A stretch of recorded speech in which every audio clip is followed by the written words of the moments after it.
You're listening to Colorado Edition from KUNC. I'm Jocelyn Mesa Miranda. It's Friday, January 6th. In our first episode of 2023, we're looking at the legacy of the Marshall Fire. The fire destroyed more than 1,000 homes and damaged at least 150 more. The cost of the fire is estimated to top $2 billion. In December, just before the Marshall Fire anniversary, KUNC reporter Leigh Paterson produced a 3-part series that featured personal stories about the fire. In this first installment, Leigh checks in with a firefighter who was on the scene.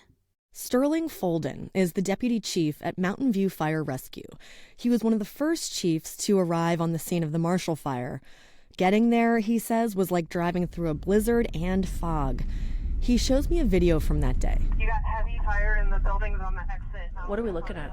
So this is just a view out of a battalion chief's window from that day. Okay, copy. We understand. The video is so smoky and dark. Embers, ash, and debris pound the windshield. The battalion chief drives past a home that is completely engulfed in bright orange flames, while firefighters evacuate the neighborhood. It was worse than the video. Like, I couldn't see past the hood when I was pulling into the area. So it was really difficult to figure out what was going on. After making his way to Marshall that morning, Folden then headed back out in his car. I knew there were some homes up on top of the hill. Went up, and there were a couple people at home, and told them they needed to evacuate immediately or the fire would be here. The couple got in their car and left. I started to turn my vehicle around to get out, and the fire was at the house. The smoke was so thick that Folden decided to shelter in place, unsure he'd be able to navigate the switchbacks down the hill. The fast-moving fire engulfed his GMC Yukon, melting his grill, emergency lights, and breaking windows. He's pretty matter-of-fact about the whole thing, his car being burned up with him inside. So that was a point where I thought, this is a pretty dangerous fire.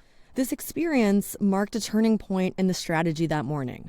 Folden and a battalion chief on scene decided first responders needed to shift focus from saving homes to saving people. We just started talking about how this is something different, and we just got to probably get people out of the way. Thousands of emergency personnel and equipment worked the Marshall Fire. Fire hydrants failed in some neighborhoods, propane tanks exploded. An analysis of the response that day compared the area to a war zone.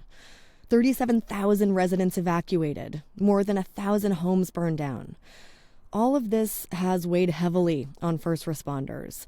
They're carrying around baggage, as Folden puts it. I still hold a lot of what I feel is responsibility and question, could I have done something different to have changed the outcome? Folden has lived and worked in southern Boulder County his whole life. He says he feels some guilt that he wasn't able to do more that day. There was still a couple lives lost, which is terrible. There was a lot of homes lost and a lot of people's memories and personal items, and I think that a lot of us take that personal and hold that responsible, and I think that's still true a year later. It is for me anyway. 1/3 of his department's 150 firefighters responded to the Marshall Fire. Since then, some of them have needed time off. Some have sought mental health help, including Folden. He says that demand for Mountain View's peer support program has increased this year. They're working to expand it. Just talking to some of the crews that were out there that were, covered in dirt and soot and mud and hadn't eaten for, 18 hours and were out in the wind and, their eyes were stinging. Like those things, like that image for them and me, we'll carry that for a long time. And I think I might have underestimated that from before something like this.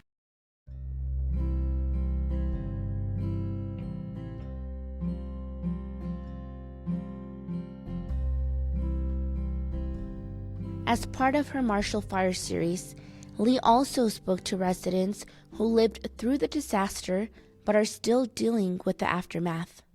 1 year after Kaz Yashtuk's home in Superior burned to the ground, he has a big decision to make: to rebuild or buy elsewhere. People are telling me, you are too old for rebuilding the house, yes? Yashtuk is 72. He came to the U.S. from Poland in the 80s for work.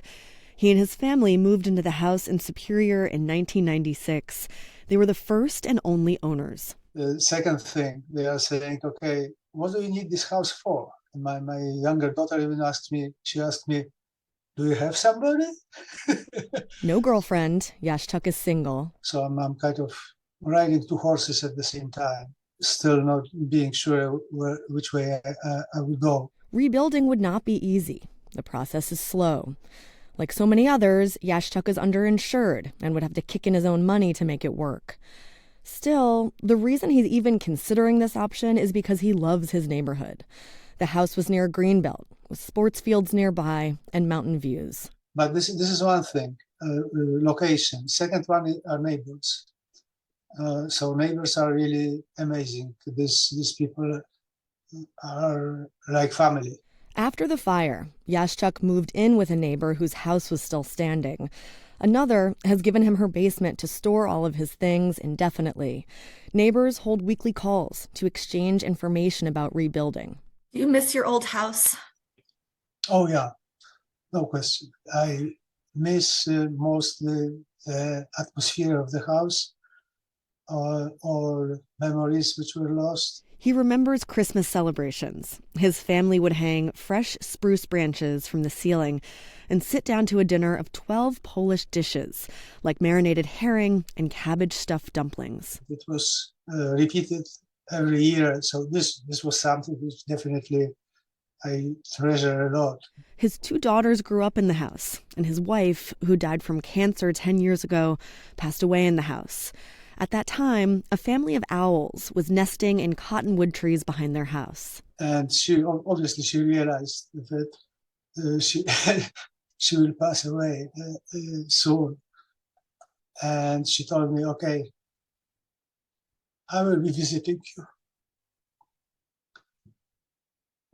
And I will be coming as one of these owls. All of these years later, after the fire, Yashtuk was clearing debris, looking for pieces of the patio. And I was using my hammer, and I hit the hammer, so making some noise. And out of sudden, an owl flew out of this debris. And I thought, okay, it was her. Yashtuk says he will always have the memories that he made in his home, but he also wants to move forward. He's in Poland right now with his daughter, taking some time to think about the future. Yashtuk is giving himself a deadline of January to make the big decision, to rebuild or buy elsewhere.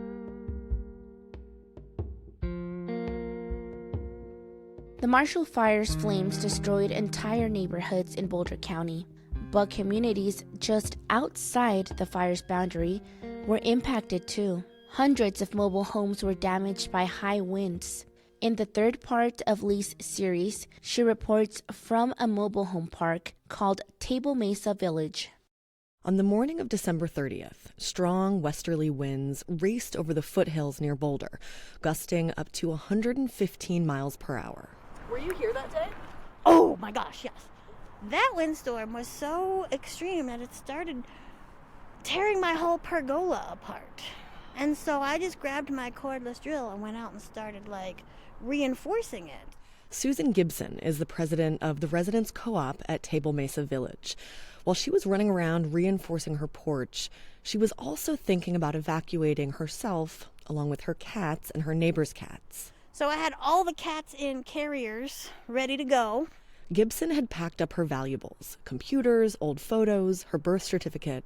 That's some intense anxiety when you can see the fire, watching pieces of metal fly down the street and whole windows and chunks of roof and whatever, At least 450 mobile homes in Boulder County were damaged by the high winds that day. Roofs, siding, windows, and doors were blown off and smashed. In the freezing days that followed, pipes burst. Gibson had ripped her kitchen sink out for renovations a while back. Then the pipes froze under her bathroom sink. So the only running water I have now is in my shower. That's where I do my dishes. And it's but that to me, that is really the only damage I personally had. We walk around Table Mesa Village, a small community of 50 homes near Boulder. Things are tidy. Much of the mess has been cleaned up. Many repairs have been done. Gibson points to the side of an olive green home where a carport used to be. She didn't want to spend the money to fix her carport, so she just paid someone to tear it out and throw it out. Down the street, she points to another home whose black shutters blew off. See, there's still a piece of siding missing over there. Yeah. Next door, And then this guy's roof was messed up because he had a swamp cooler on the top, and the wind blew ripped the swamp cooler off, and it ripped a whole bunch of his roof off with it. research shows that mobile home communities tend to be more vulnerable to natural disasters like windstorms and slower to recover from them. Over this past year, some money has been available to residents through local donations as well as through the state and federal government.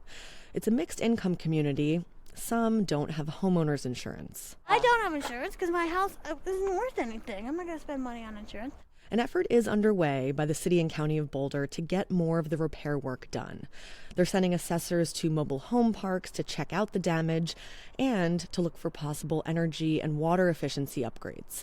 They're buying materials and finding volunteers to do the work for free. So over the years, I've experienced a lot of really terrifying windstorms. However, that storm on the 30th was way worse than anything I've ever experienced. Gibson has no plans to move. She loves her house and her garden and has put a tremendous amount of work into both over the years.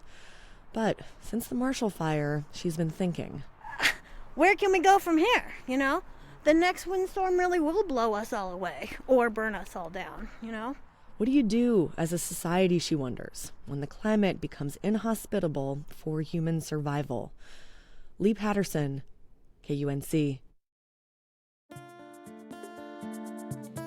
That's all for today on Colorado Edition. Thanks for listening. The Colorado Edition podcast is posted every Friday. Just hit subscribe on your favorite podcast app. If there's a story you'd like to hear, send us an email at coloradoedition@kunc.org. Our theme music is composed by Colorado musicians Brianna Harris and Johnny Burrows. Other music in the show by Blue Dot Sessions. I'm Jocelyn Mesa Miranda.